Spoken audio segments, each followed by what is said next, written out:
दोस्तों जब हम अपना ग्राउंड फ्लोर बना लेते हैं उसके बाद जब पहले मंजिल पे अब वहाँ का पिलर उठाने के लिए जाते हैं कि अब मान लीजिए हमें पहला मंजिल भी तैयार करना है तो उसके लिए तो पिलर आपको उठाना पड़ेगा।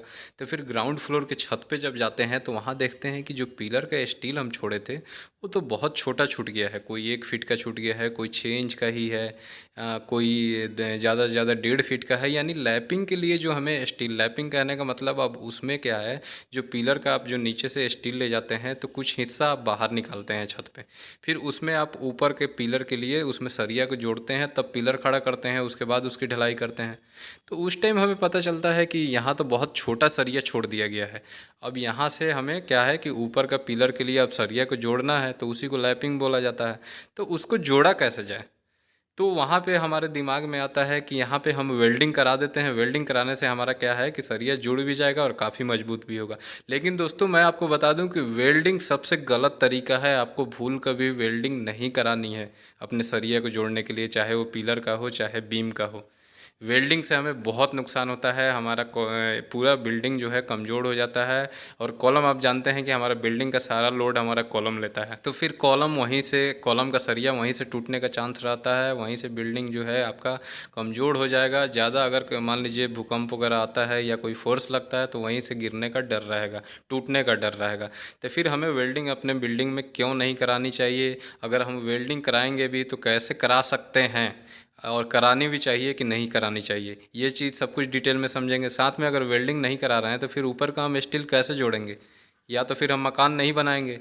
और बनाएंगे भाई, बनाना तो है ही, तो बनाएंगे तो फिर क्या मेथड है, उसको कैसे हम पिलर को उसमें ऊपर का सरिया जोड़ के पिलर को खड़ा करेंगे, तब अपना छत डालेंगे ताकि उतना लोड ले ले। तो यही चीज़ मैं इस वीडियो में आपको डिटेल में बताऊंगा।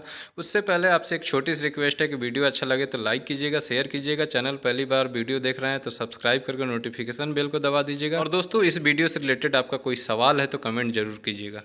यहाँ अगर ऐसे आपके अगर घर में इतना आप पहले का मान लीजिए स्टील छोड़े हैं, कोई 1 फीट का है, कोई 2 फीट का है, कोई 6 इंच का है, तो अब उसके ऊपर जो पिलर खड़ा करना है तो उसमें 3 तरीके से आप कर सकते हैं। सबसे पहला जो तरीका होता है वो होता है वेल्डिंग का। अब देखिए, वेल्डिंग का जो ये मैं पहला तरीका क्यों बताया, क्योंकि ये लोगों के दिमाग में रहता है। जैसे बहुत छोटे शहरों में, गाँवों में या ऐसे भी देखा जाता है, जो ठेकेदार या मिस्त्री होते हैं वो बोलते हैं कि क्यों आप इतना दिमाग लगा रहे हैं, आप वेल्डिंग करा दीजिए। वेल्डिंग करा दीजिएगा तो आपका कॉलम कहीं नहीं जाएगा, कॉलम काफ़ी मजबूत हो जाएगा। आराम से इसके ऊपर आप 2 मंजिल 3 मंजिल घर बनाइए, कहीं कोई दिक्कत नहीं होने वाला है। ठीक है, तो इसलिए मैं पहला तरीका बताया जो कि लोगों के दिमाग में आता तो है। आपको याद रखना चाहिए कि वेल्डिंग जो है, वेल्डिंग सबसे ख़राब चीज़ होता है। चाहे आपका कॉलम में वेल्डिंग कर रहे हो या फिर आप बीम में कर रहे हो, वेल्डिंग करने से होता क्या है कि जब आप जानते हैं कि जो स्टील होता है उसका कैसा नेचर होता है, टेंसाइल नेचर होता है। मतलब उस पर लोड पड़ता है तो वो खींचता है। तो क्या होता है कि लोड पड़ने के बाद जब आप उसमें वेल्डिंग कर देंगे तो उसका जो प्रॉपर्टी होता है वो चेंज हो जाता है। वो क्या होता है, डक्टाइल हो जाता है। और जब वो डक्टाइल हो जाएगा, जब आप वेल्डिंग कर देंगे तो एकदम बिल्कुल ब्रिटल पड़ जाता है। यानी कि वो वहाँ से टूट सकता है, ज़्यादा उस पर लोड पड़ा तो। यानी कि उसका जो फ्लेक्सिबिलिटी होता है वो अंदर से ख़त्म हो जाता है।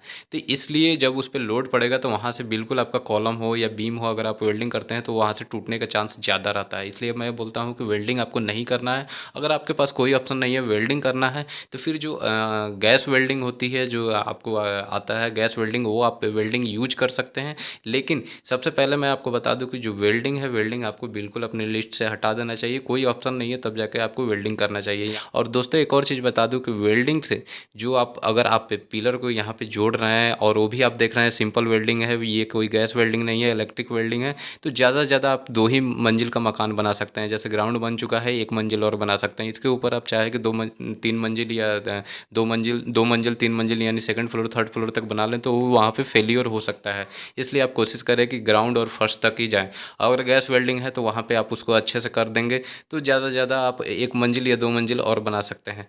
लेकिन जो वेल्डिंग चीज़ है वो बिल्कुल आपको अपने लिस्ट से निकाल देनी चाहिए। इससे जो हमारा स्टील होता है उस पर बहुत ही मतलब बुरा इफ़ेक्ट पड़ता है, स्टील वहाँ से फेलियर टूटने का चांस बना रहता है। तो दोस्तों सब मिला-जुला के देखा जाए तो मेरे हिसाब से यानी टेक्निकल वे से देखिएगा तो जो कपलिंग मेथड होता है वो सबसे बेस्ट होता है। अगर आप 3 से 4 फीट तक आप स्टील अगर छोड़े हैं तो फिर वहाँ पे आप लैपिंग की तरफ जा सकते हैं। लैपिंग क्योंकि आसानी से जो मिस्त्री या ठेकेदार जो होते हैं वो जानते हैं कि लैपिंग कैसे दिया जाए, जगल कैसे मोड़ा जाए, और जगल भी जो आप देते हैं तो वो ऊपर-नीचे होना चाहिए, एक जगह आपको पूरा जगल नहीं देना है। दूसरी बात की जो जगल है जो ऊपर से स्टील आ रहा है और नीचे से जो जा रहा है एकदम एक सिमेट्री में होनी चाहिए। तो ये चीज़ आप कर सकते हैं। अब जो रहा कि लोग पूछ रहे थे कि हम वेल्डिंग हमारे यहाँ वेल्डिंग बोल रहे हैं ठेकेदार करने का या मिस्त्री वेल्डिंग बोल रहे हैं, तो वेल्डिंग कराइए, लेकिन आपको कौन सी वेल्डिंग करानी है मैं पहले ही बताया, आप गैस वेल्डिंग की तरफ जा सकते हैं। लेकिन कोशिश करें कि बहुत कम, ऐसा नहीं है कि पूरा आपका मतलब 20 पिलर है तो 20 में आप वेल्डिंग वेल्डिंग ही कर दें, ऐसा नहीं है। कुछ आप कोशिश करें कि गैस वेल्डिंग्स हो जाए, कुछ कपलिंग्स हो जाए, तो ऐसे क्या होगा, डिवाइड हो जाएगा। तो गैस वेल्डिंग से आप कर सकते हैं, ग्राउंड और फर्स्ट फ्लोर तक मकान बना सकते हैं। ज़्यादा अगर ऊंचा मकान बनाना है तो फिर आपको कपलिंग की तरफ जानी चाहिए। और दोस्तों जो सिंपल वेल्डिंग होती है, इलेक्ट्रिक वेल्डिंग, ये बिल्कुल अपना करें। इससे जो हमारा स्टील का प्रॉपर्टी होता है वो बिल्कुल ख़राब हो जाता है। आपका बिल्डिंग वहाँ से फेलियर हो सकता है, वहाँ पे कोई फोर्स पड़ेगा, अर्थक्वेक वगैरह आता है तो वहाँ से टूट सकता है।